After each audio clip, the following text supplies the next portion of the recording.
Nosso tema, nosso Colossenses 2,6, ora, como recebeste Cristo Jesus, o Senhor, assim andai nele, radicados e edificados e confirmados na fé, tal como fostes instruídos, crescendo em ações de graça. Meu pai falou muito sobre o andar, né? Deu muitas passagens bíblicas, é interessante como tem isso na Bíblia. O andar em Cristo, andar no Espírito, andar em Deus.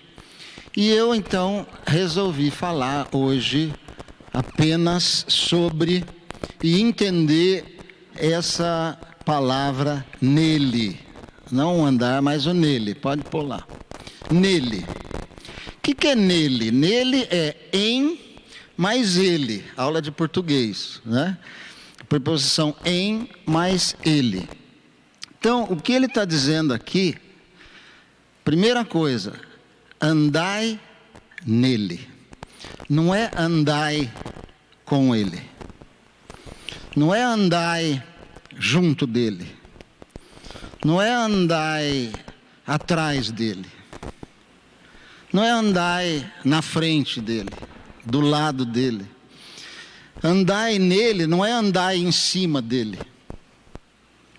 Então, o que é andai nele? Andai em ele. Aqui me ajuda muito, antes de ler essa passagem, me ajuda muito o inglês. Quem sabe inglês, essa palavra, essa preposição em, pode ser traduzida em duas outras, que é in, que é dentro, ou on, que é sobre, que é em cima. Em português, em é tanto em cima, dentro, etc. Né? No inglês, esse versículo está andai in. Andai dentro dele. Nele aqui, não é em cima dele, não é com ele, mas é em ele, ou seja, andai unido a ele, dentro dele, combinado a ele. Inserido nele. E isso já traz um entendimento melhor para nós, né? Então eu procurei, para entender bem esse em, outras passagens em que ele aparecesse. E uma das que ele mais aparece, eu pus em amarelinho até para destacar, é no João 17, 20 a 23, na oração sacerdotal de Jesus, quando ele pede pelos seus discípulos, e ele pede o seguinte, está lá na tela: não rogo somente por estes, mas também por aqueles que vierem a crer em mim, ou seja, nós.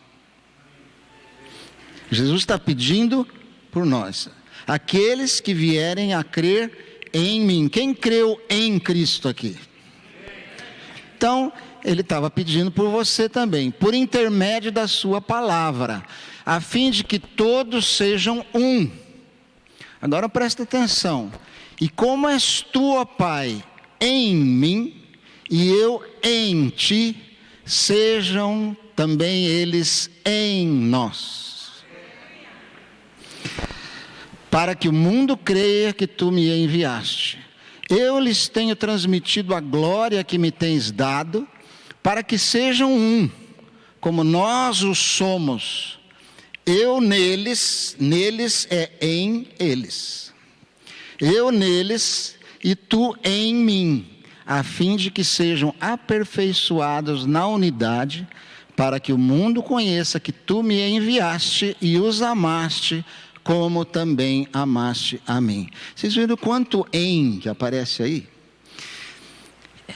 Ele diz lá logo, que eles sejam um, como és tu, ó Pai, em mim. Deus é um em Cristo.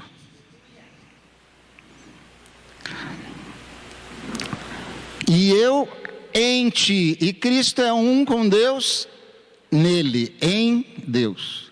Que eles sejam um, aonde? Em nós. Esse em, então, significa, indica, aqui no caso, a perfeita unidade. Deus é um em Cristo. E Cristo é um no Pai. Ele não cita nessa passagem o Espírito Santo.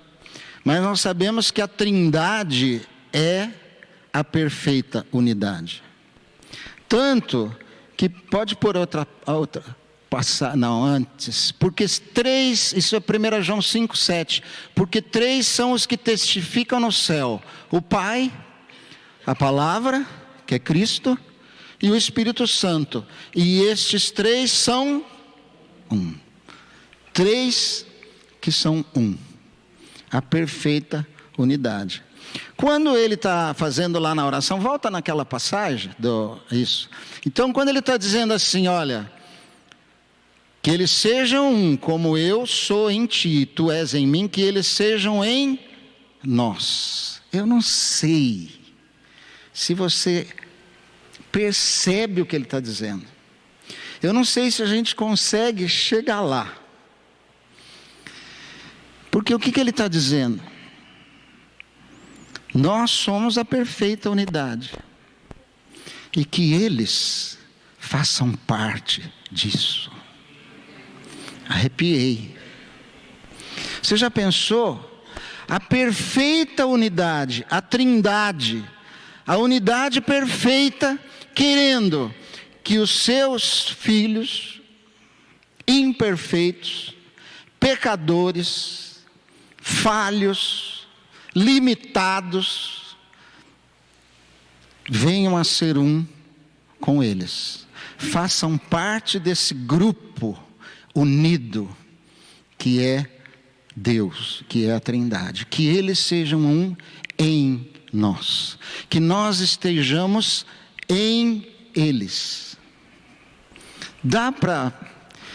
Que verdade maravilhosa!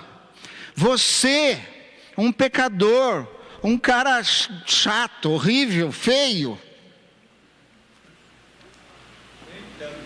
Nem tanto, né? Ser recebido e aceito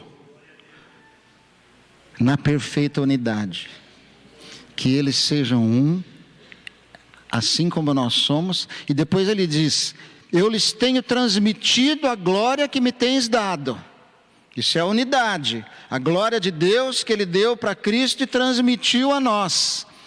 Para que sejam um, como nós o somos. Agora olha só. Eu neles, em eles, Cristo em nós, e tu em mim. Ou seja, Deus em Cristo, Cristo em nós, Deus em nós. Nós nele, nós em ele e ele em nós. Você não se sente privilegiada? Que Deus é esse?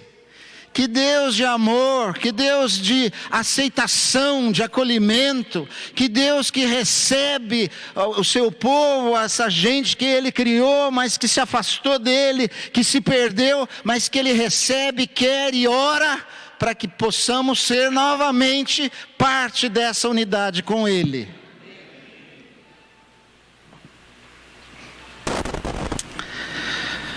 Que coisa maravilhosa. Então, andar nele, pode pular esse para o outro agora. Andar nele quer dizer andar em unidade com Deus. Andar nele é andar em unidade com Deus. Porque a oração de Jesus ali, quando ele fala todos aqueles em, eu em ti, e eles em nós, ele está falando do quê? De unidade.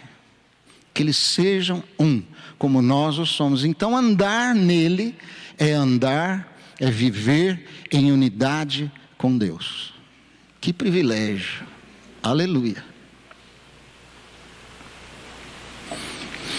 Agora, tem um problema aqui nessa questão. É que nós não somos perfeitos. A unidade da Trindade é uma unidade perfeita. Mas nós Não somos perfeitos. Não dá para ser uma unidade perfeita com a gente. Porque a unidade depende dos dois lados. Mas, não fique desanimado. Sabe por quê? Eu fico olhando o exemplo de Paulo. Paulo não era um homem perfeito. A gente admira muito Paulo. Talvez ele seja o grande personagem do Novo Testamento, depois de Cristo. O grande apóstolo Paulo. Mas Paulo tinha seus defeitos. A gente sabe que ele era uma tranqueira antes de se converter, né? Que ele era perseguidor. E ele teve problemas. Ele brigou com Pedro. Aliás, brigar com Pedro não devia ser muito difícil, mas ele brigou com Pedro, enfim, ele mostrava que tinha defeitos, era um ser humano, Paulo, não era um super-homem, mas, uma vez, ele chegou ao ponto de dizer que não era ele quem vivia, mas era Cristo que vivia nele. Ou seja, em Ele. Está lá. Pode mudar. Gálatas 2:20. Já estou crucificado com Cristo. Morri já. E vivo não mais eu, mas Cristo vive em mim. Cristo vive em mim. E a vida que agora vivo na carne, vivo-a pela fé do Filho de Deus, no Filho de Deus, o qual me amou e se entregou a si mesmo por mim. Paulo chegou a um tal relacionamento com Jesus, ele entendeu de uma tal forma o que era andar nele, andar em Cristo, que agora ele já conseguia perceber que algumas ações que ele fazia, que algumas reações que ele tinha, não eram próprias dele, do seu temperamento, da sua forma de ser. Ele se admirava às vezes de coisas que ele fazia, porque ele então via que não era ele que estava fazendo, mas era Cristo em ele, era Cristo nele. Ele já tinha aprendido a andar em tamanha comunhão com Deus, que o próprio Deus, através do seu Espírito, já estava influenciando e agindo e vivendo nele. Não vivendo com ele, não vivendo ao lado dele, vivendo em ele. Influenciando as suas decisões, os seus pensamentos, as suas atitudes, as suas reações.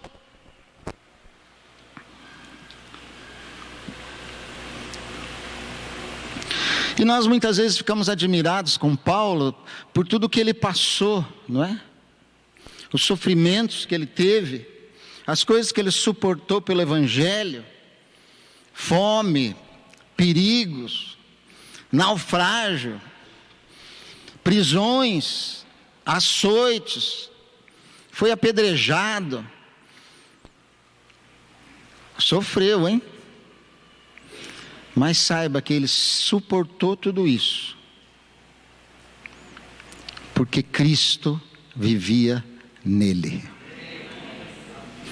Ele não se revoltou, ele se entregou, uma atitude parecida com a de Jesus, que sofreu tudo sem abrir a sua boca, e obedecendo o Pai.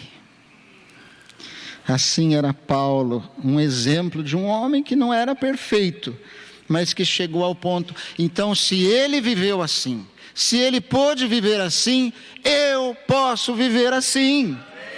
Você pode viver assim. Você pode chegar nesse tal relacionamento com Jesus e com Deus, estando nele, vivendo nele, que ele vai passar a viver em você. E esse é um alvo que nós temos na nossa vida, sermos parecidos com o nosso irmão mais velho, Jesus Cristo. Amém. E ele entendia também, como nós também entendemos, que a nossa comunhão e com Cristo estava agora totalmente ligada à nossa relação com o Espírito Santo, com Deus através do Espírito Santo, né?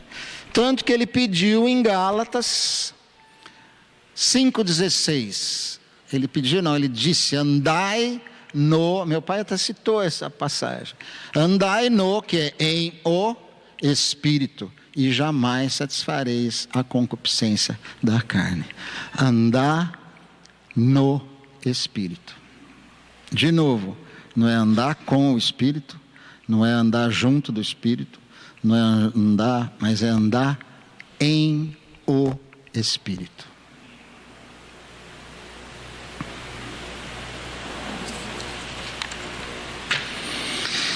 Como eu já disse, a unidade depende dos dois lados, de dois lados. E a nossa parte nessa unidade é permanecer nele, que aliás é permanecer em ele. Vocês vão ficar enjoados de ouvir esse em hoje. E essa é outra passagem que eu encontrei muitos ens, passagem de João 15, conhecida passagem, eu separei o versículo 4, 5 e o 7. Permanecei em mim, e eu permanecerei em vós. Eu sou a videira, vós os ramos. Quem permanece em mim, e eu nele, em ele, esse dá muito fruto, porque sem mim nada podeis fazer. Se permanecerdes em mim, e as minhas palavras permanecerem em vós, pedireis o que quiserdes e vos será feito. Você viu quanto em aí também? Permanecer em Cristo. Ele é a videira. Nós somos os ramos. O ramo, o galho, tem que permanecer na videira. Ele tem que estar na videira, ele tem que estar em a videira. O galho não pode estar junto da videira, ele não pode estar amarrado na videira, ele tem que estar inserido na videira, grudado na videira. Ele tem que receber a seiva do Espírito Santo da videira. Sem estar na videira, ele não tem vida, ele não tem como produzir frutos, ele não tem como fazer nada, porque Jesus disse, sem mim nada podeis fazer. Nós temos que estar em ele, na videira. E é interessante que aqui você tem 3 resultados de estar na videira. O primeiro está lá no versículo 4. Permanecer em mim. E o que acontece? E ele permanece em nós. Então a nossa parte, permanecer em Cristo. Permanecer na videira. Permanecer, estar sempre. É continuar. Sempre ali. Não dá para o galho sair um pouquinho e voltar depois. Não dá para o galho estar na videira aos domingos e às terças à noite e depois sair. Ela tem que permanecer o tempo todo na videira. Agora a promessa é: permaneça na videira e Cristo permanece em nós. Segundo resultado está no versículo 5. Eu sou a videira, vós os ramos. Quem permanece em mim e eu em ele, esse dá muito fruto, porque sem mim nada podeis fazer. O resultado de muito fruto é o resultado de andarmos nele, de permanecermos nele.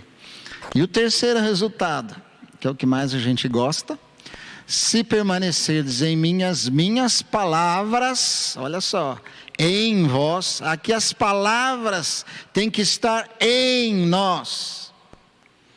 Não é na Bíblia, não é no estudo bíblico, não é na pregação da internet, é em nós.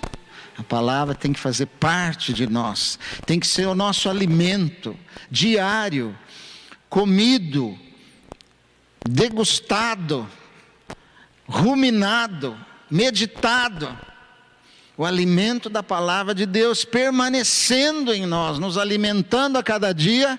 Então o resultado qual é? Pedireis o que quiserdes e vos será feito. É fácil entender essa passagem, porque se ele está permanecendo em você e a palavra está permanecendo em você, o que você pedir será da vontade de Deus. Então será feito. Permanecer em Cristo. Que bonito, Ed. Só que eu tenho que falar num problema de novo. Que tem outro problema.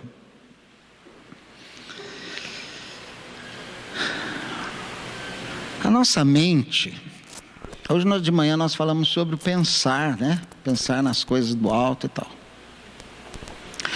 A nossa mente tem uma tendência a separar as coisas, a classificá-las e a colocar rótulos, né? Seja por convicções parecidas. Nós nos separamos em grupos, em tribos, em partidos, por causa de convicções diferentes, ou nos dividimos a partir de interesses diferentes, ou porque combinamos nas nossas ideias, nos ajuntamos e separamos de outro grupo, ou por causa de estilo, de aparência, de religião, de gosto. Nossa tendência é nos separar em grupos. Embora a Bíblia diga, nada façais por partidarismo.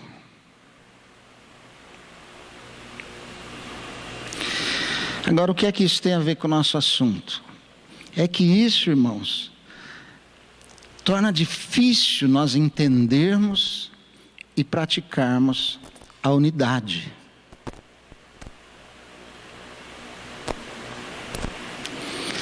Torna-se difícil e não nos é fácil entender e muito menos viver a unidade, porque a nossa tendência é nos separar. Eu tenho um amigo maravilhoso, nós estamos juntos ali, um dia que der uma diferença, talvez, numa opinião, não vou falar nem política, uma opinião qualquer, até uma divergência qualquer, pronto.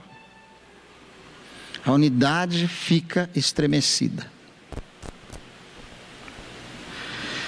E é por isso, irmãos, que Deus, nos conhecendo, Ele nos deu 2 tipos de relacionamento, pelo menos, eu vou citar 2 tipos de relacionamento, para nós podermos entender, aprender e praticar a unidade. O primeiro desses relacionamentos se chama o casamento.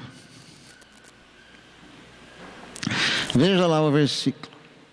Por isso deixa o homem, pai e mãe, e se une à sua mulher, tornando-se os dois uma só carne. Uma só carne. Ah, se todos que se casam entendessem o que é o casamento. O casamento, Deus inventou ele para que nós pudéssemos, junto com uma outra pessoa imperfeita, aprender e praticar a unidade.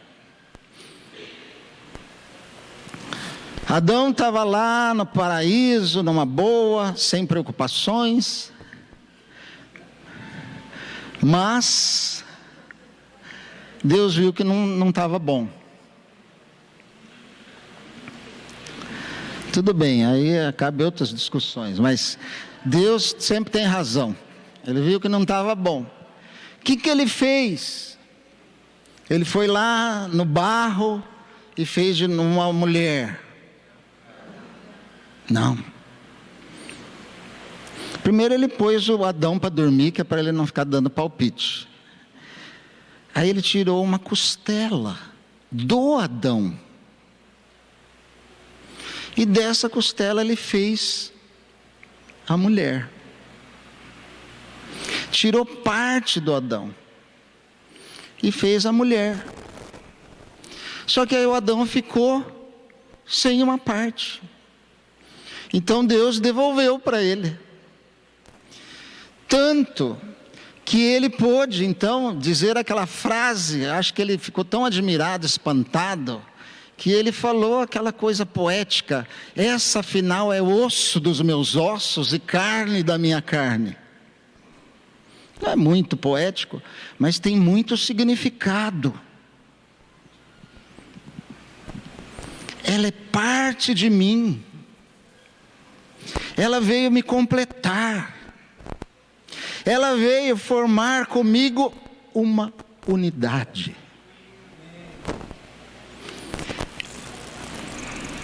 Por isso Deus, quando une no casamento, Ele faz de dois, um.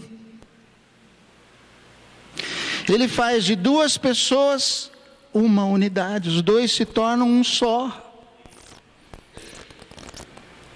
Se nós entendêssemos sempre isso, e que agora nós vamos passar a viver juntos, para sermos um, para agirmos como um, para nos entendermos, por mais difícil que seja, para nos amarmos, para cooperarmos um com o outro, para nos ajudarmos, para nos apoiarmos, para nos sustentarmos,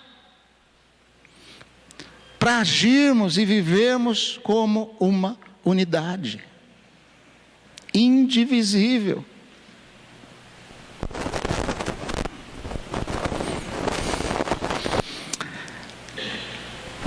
Como somos humanos, imperfeitos e pecadores, temos dificuldade, temos problemas, mas é ali que nós vamos praticar e aprender a vivermos em unidade. A unidade então está diretamente relacionada com a nossa unidade com Deus, por sermos imperfeitos. Agora, depende essa unidade na família, no casamento, de vivermos em unidade com Deus, estando nele, estando na videira, para produzirmos frutos no casamento. E eu costumo mostrar um gráfico aqui, ó, sempre que eu dou curso de noivos, aprendi isso com o Jaime Kemp. Deus está lá em cima, e aqui está o marido e a esposa. Eles se casaram, mas existem diferenças. Diferenças de criação, diferenças de temperamento, diferenças de gosto. Existem coisas que precisam ser adequadas, adaptadas, para que eles possam cada vez se tornar um. Mas como é que eles se tornam um? Sem Deus é difícil. Eles se tornam quando cada um deles se aproxima de Deus. Está vendo que os dois, quanto mais eles se aproximam de Deus, mais perto um do outro eles chegam. A distância vai diminuindo. É preciso estarmos nele para podermos ter unidade no casamento. Quanto mais nele eu estou, quanto mais em Cristo eu estou, mais condições eu tenho. Eu, como marido, de amar a minha esposa, de amá-la entregando a minha vida por ela. Ela de respeitar a mim, de me admirar, de me achar bacana, inteligente, lindo, maravilhoso. De respeitar-me como cabeça, né? E assim depois vai para os filhos. Os filhos têm necessidade de ver a unidade do casal. Eles têm que ver que o pai e a mãe são um, que se amam, que agem em conjunto, em colaboração, em cooperação um com o outro e não em competição. E embora eles tenham diferenças de temperamento, de gosto e tudo mais, mesmo assim, nas grandes orientações e decisões da vida, eles se tornam buscam a Deus juntos e têm unidade. Isso traz segurança para os filhos. Tem uma passagem de Jeremias 32, 38, diz assim: eles serão, é uma profecia, eles serão meu povo, eu serei o seu Deus, darei a eles um só pensamento e uma só conduta, para que me temam durante toda a sua vida, para o seu próprio bem e o de seus filhos e descendentes. Eles serão terão o mesmo pensamento, para o bem deles, dos seus filhos e de seus descendentes.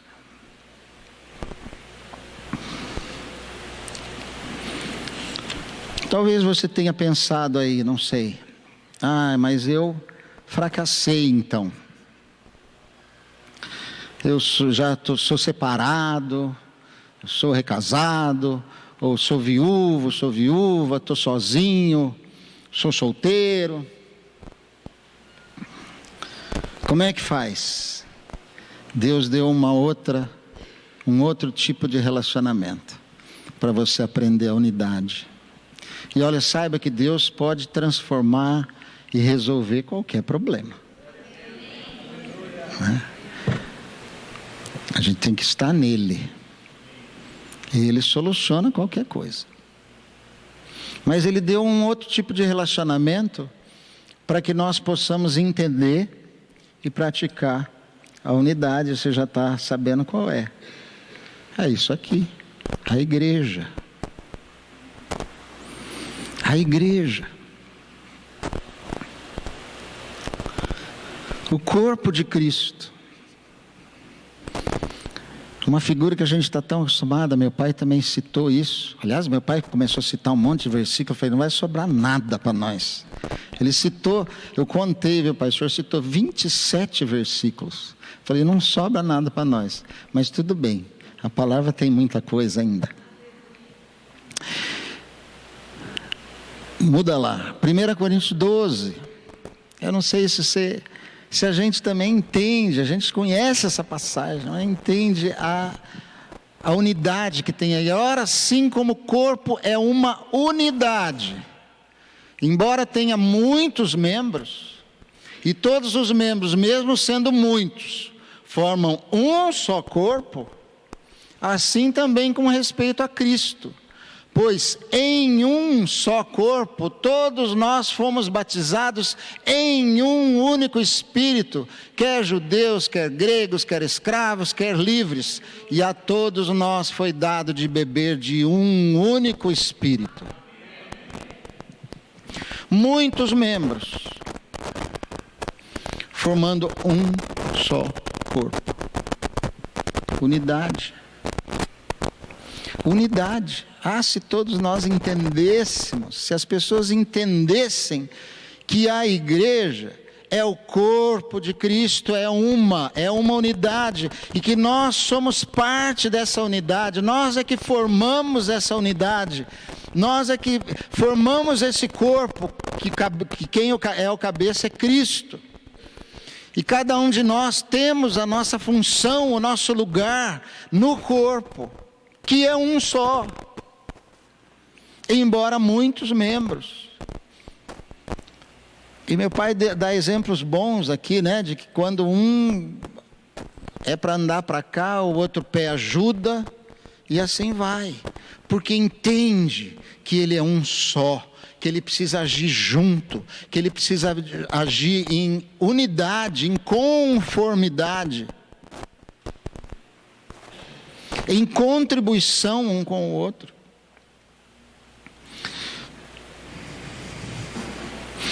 E ali diz, quando somos batizados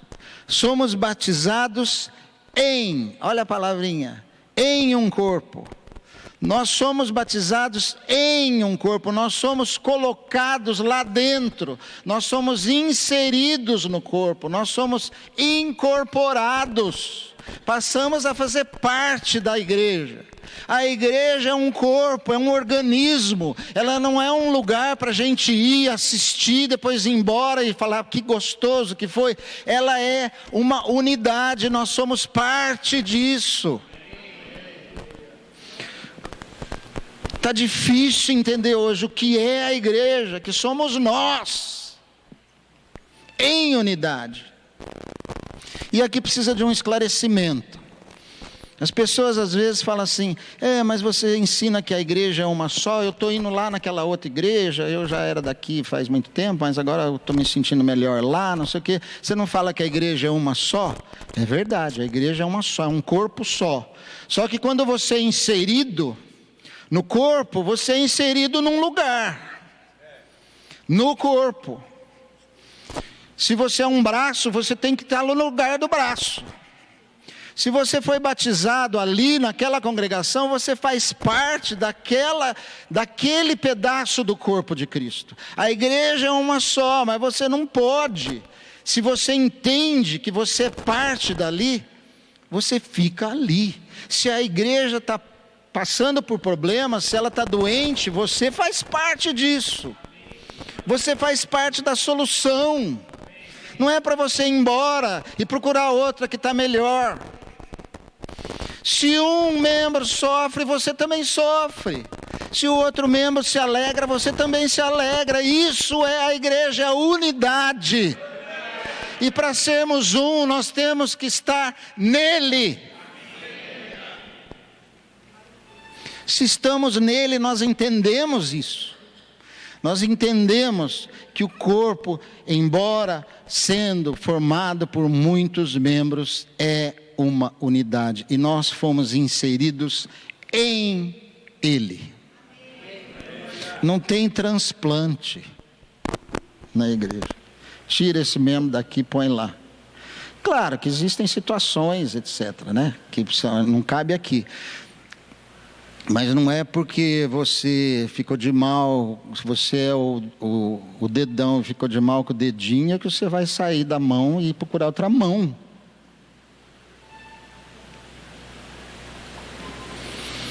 Como está difícil entender isso. A igreja foi dada, irmão, por Deus, é o corpo de Cristo, para que nós possamos entender e praticar a unidade. É por isso que Jesus está orando lá, que eles sejam um, como nós somos. Eu em ti, tu em mim, sejam eles em nós. E é por isso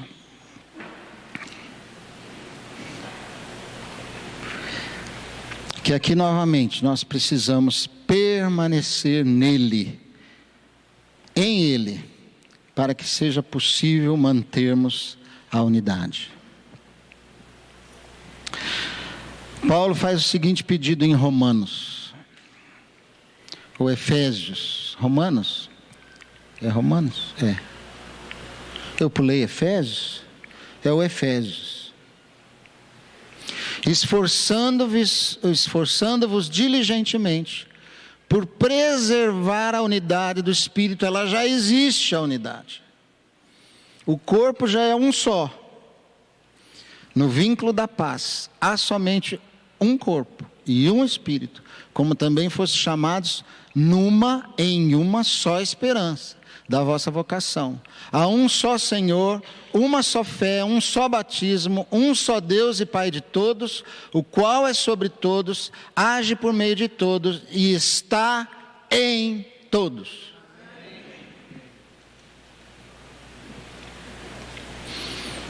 Você está nele e ele está em você.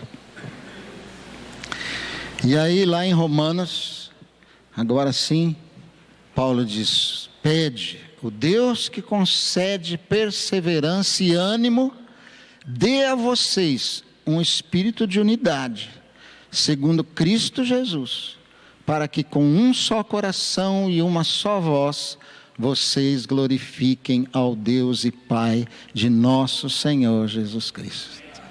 Que Deus dê esse espírito de unidade para que a gente glorifique a Deus. Glorificar a Deus, irmão, não é só cantar bonito, tocar bonito, dançar bonito. Glorificar a Deus tem que ser é dançar bonito, é tocar bonito, é cantar bonito em unidade. Em unidade. Quando a gente participava de Vencedores por Cristo, nós aprendemos muito isso. Toda vez antes de subir para algum lugar ou ir a algum lugar para cantar e falar de Cristo, tinha uma reunião de acerto para orar e para se tivesse alguma questão, que sempre havia, fosse acertada. Porque a gente tinha que subir lá, a gente tinha que chegar lá, em unidade.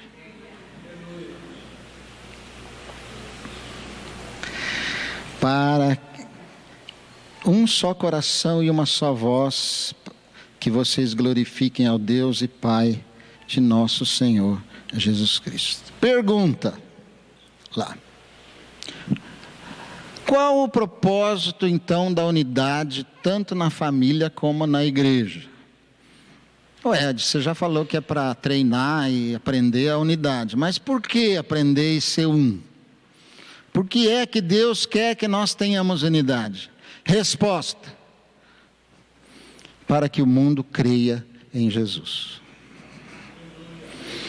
Para que o mundo creia em Jesus, que sejam um, para que o mundo creia que tu me enviaste.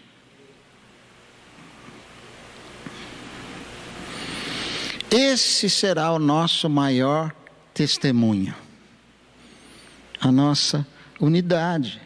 Quando aprendermos a viver como Cristo viveu, quando formos seus verdadeiros representantes aqui no mundo, não vivendo conforme os pensamentos desse século, mas em unidade com Deus, expressando assim a verdade e atraindo muitos para o reino de Deus. Olha, quando as pessoas virem, as pessoas que te conhecem, os teus parentes, os teus colegas, virem como você age como um maridão que ama a sua esposa, que cuida dela, que se preocupa com ela, que a trata com dignidade, eles vão dizer: puxa vida, e a sua esposa tratar você assim, em submissão, em concordância, e houver unidade na família, as pessoas vão falar: eu quero ser assim também. Testemunho. É assim que eu quero viver. As famílias estão destruídas. As pessoas estão infelizes nos seus relacionamentos. Mas elas podem, através do teu testemunho, ver que é possível viver uma vida em harmonia e comunhão na família. Quando as pessoas virem a igreja vivendo em unidade, Senhor.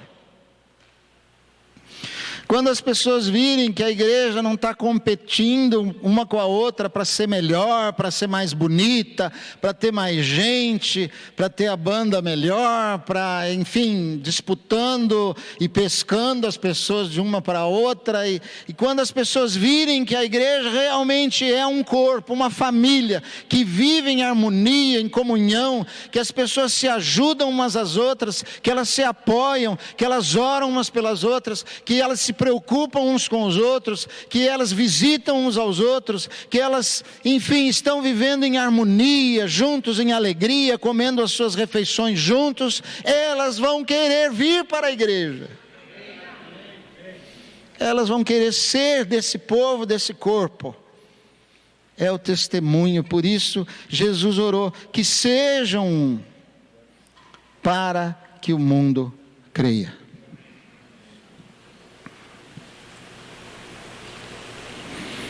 E finalmente,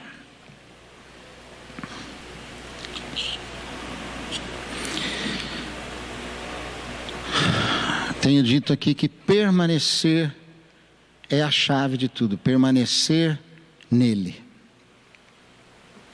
Mas o texto nosso diz andar nele. Andar vai um pouco mais além. Andar vai um pouco mais além. Meu pai já explicou um pouco esse negócio do andar. Andar quer dizer que você vai sair de um ponto e ir para outro ponto. Permanecer é estar sempre. É preciso estarmos sempre em Cristo. Mas é preciso que nós andemos permanecendo em Cristo. Nós não podemos, o discípulo não pode ter uma vida estagnada. Ele não pode estar parado. Ele tem que estar sempre aprendendo. Ele tem que buscar crescimento, santificação.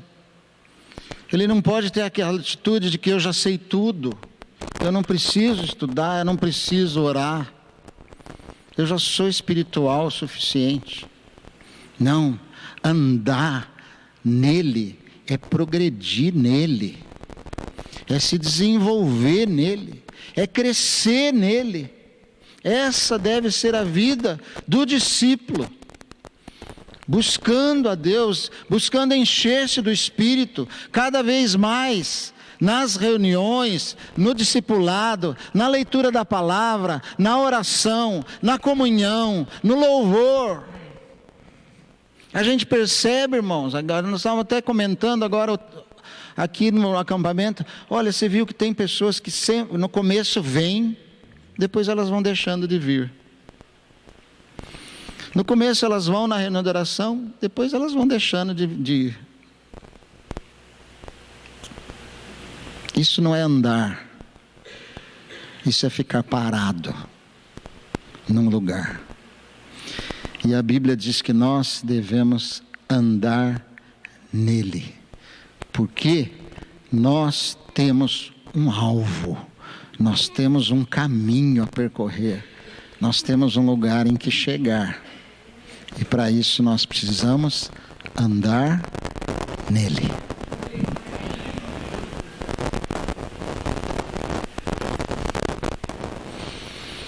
Ele é o caminho no qual nós temos que andar. No qual quer dizer em o qual. Para ter o em aí, né? Ele é o caminho em quem nós temos, pelo qual nós temos que andar.